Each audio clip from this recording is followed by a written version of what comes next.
President Donald Trump arrived in Rome on Friday for the funeral of the Pope Francis, where he will brush shoulders with the army of the world leaders on the unexpected first foreign trip of the second term.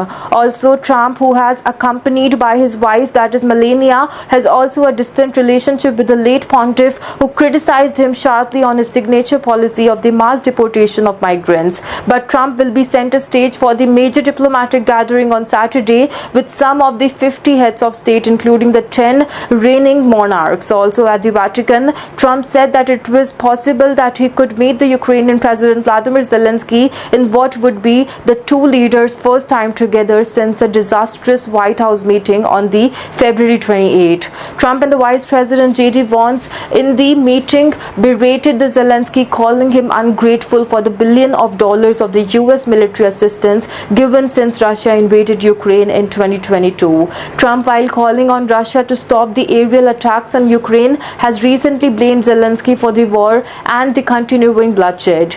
Zelensky said that he may miss the funeral, however, due to the military meetings after a deadly Russian strike on Kyiv. No meetings have been announced in Rome for the Trump, who is due to stay only half a day. Also, Trump told reporters on the Air Force One that he would meet some people, including Italian Prime Minister Giorgia Meloni, whom he hosted earlier this month at the White House to discuss the tariffs.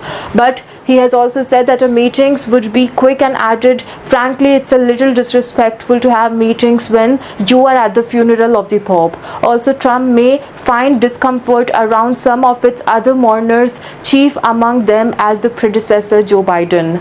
Also, Biden is a devout Catholic and was close with the Francis. Also, he will travel independently to Rome, his office said, even though the former president generally travel on the Air Force One for the funerals. Trump has relentlessly attacked Biden and torn down his legacy in his nearly 100-day in office, with the Biden in turn recently speaking out against Trump's policies. President George Washington Bush took two of the predecessors, that is Bill Clinton and his father, on the Air Force One for the Pope John Paul II funeral in 2005.